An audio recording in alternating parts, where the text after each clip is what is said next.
Welcome back. રાજ્યસભાની વાત કરીએ તો રાજ્યસભામાં વિજય માલ્યાનો મુદ્દો ઉઠ્યો છે અને તે અંગે ચર્ચા ચાલી રહી છે। आओ જોઈએ શું થઈ રહ્યું છે। जिन कंपनीज और व्यक्ति के बारे में जिक्र किया है, मैं केवल 2-3 तथ्य स्पष्ट सामने रख दूं। उस कंपनीज को और उन व्यक्तियों को जो पूरी बैंकिंग सुविधा दी गई, जो आज विवाद में पड़ी है, वो पहली बार सितंबर 2004 में दी गई। उसको दोबारा रिन्यू किया गया 2 फरवरी 2008 को। उसके संबंध में किन हालातों में जब अकाउंट बिगड़ा हुआ था और फिर भी सुविधाएं दी गई, ये जांच के विषय है। सीबीआई इसकी जांच कर रही है। पहली बार इनका अकाउंट 30 अप्रैल 2009 को एनपीए हुआ। उस एनपीए के बावजूद भी 21/12/2010 को उस नॉन परफॉर्मिंग अकाउंट को रिस्ट्रक्चर किया गया और रिस्ट्रक्चरिंग के तहत उनको और सुविधाएं दी। और इसलिए ये किस तरह से अकाउंट्स चल रहे थे, क्या क्या सुविधाएं ऐसे लोगों को दी जा रही थी, ये डेट्स अपनी कहानी खुद बतलाती हैं। आज एनपीए को रिस्ट्रक्चर किसके सपोर्ट से किया गया? उस वक्त हम तो विपक्ष में थे। इस सारे के बाद आज की तारीख में 30 नवंबर 2015 तक इंटरेस्ट वगैरह मिलाकर 9091.40 करोड़ ये टोटल लायबिलिटी उसकी है। जितनी भी बैंकिंग और फाइनेंशियल इंस्टीट्यूशंस हैं, उन सब ने अलग अलग कंपनीज और व्यक्तियों के खिलाफ रिकवरी की, अटैचमेंट की, जो कार्रवाई हो सकती है। और मेरे पास इस वक्त 22 केसों की सूची है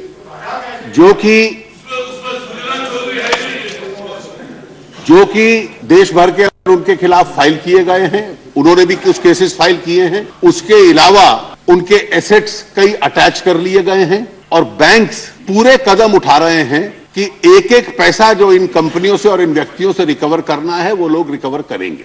अटॉर्नी जनरल ने सुप्रीम कोर्ट में बताया, वो विषय सुप्रीम कोर्ट में है, क्योंकि बैंक सुप्रीम कोर्ट भी मूव किए हैं कि उनको बाहर जाने की अनुमति, उनका पासपोर्ट सीज किया जाए। वो उससे पहले जा चुके थे। आप अगर उदाहरण चाहते हैं तो मैं बहुत उदाहरण दे सकता हूं कि जहां लोग उस दिन कोई आदेश नहीं था उनको रोकने का किसी एजेंसी का।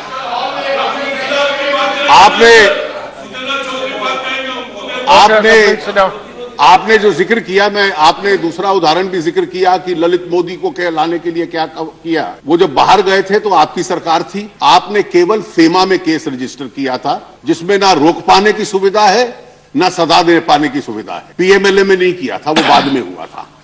तो इसलिए ये लोन कब दिए गए, कैसे दिए गए, एनपीए को कैसे रिस्ट्रक्चर किया गया, अगर आजाद साहब चाहें तो मैं उनको चेंबर में सारी इसकी डिटेल्स दिखला भी सकता हूं। कम से कम आपको स्वयं बहुत अधिक आत्मनिरीक्षण की इसमें आवश्यकता पड़ेगी।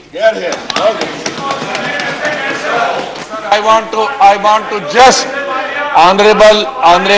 ऑनरेबल लीडर ऑफ हाउस ने जो बताया कि डेट्स पढ़ के इन्होंने ये सिद्ध करने की कोशिश की कि जैसे कांग्रेस पार्टी इसमें शामिल हो।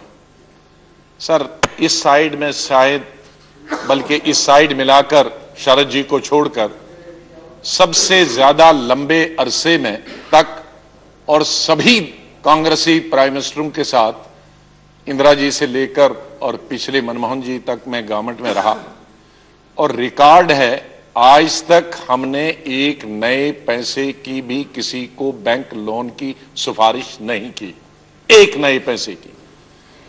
तो सत्ता में रहने का मतलब नहीं, ये बैंक वाले गरीब आदमी को अगर 5,000 रुपए लोन लेना है उसका भी 1% लेते हैं। ये बैंक न मनमोहन सिंह जी के में है, न इंदिरा गांधी, न राजीव गांधी, न आपके और मैं हमारे लोगों के तो बिल्कुल ही बस में नहीं थे। ये बैंक सब 1%, 2% और 5% पे चेयरमैन और सब ऊपर जिसकी भी अथॉरिटी 5,000 है वहां से लेकर ऊपर तक पैसे लेकर करते हैं। इसलिए जिसने भी इन्वॉल्व है, बैंक वाला है, पॉलिटिशियन है, इसमें उसको सीबीआई इंक्वायरी कर रही है, उसको भी लटका दीजिए ना उसके साथ। जिसने भी किया है करिए उसके खिलाफ एक्शन लीजिए, लेकिन ऐसा नहीं है कि हम उसमें इन्वॉल्व हैं। लेकिन मेरा यह आरोप था कि अगर मैंने ललित मोदी का खाली उधार दिया कि एक भाग गया, उससे हमको सतर्क रहना चाहिए था कि दूसरा ललित मोदी न बढ़े। ये मेरा उदाहरण।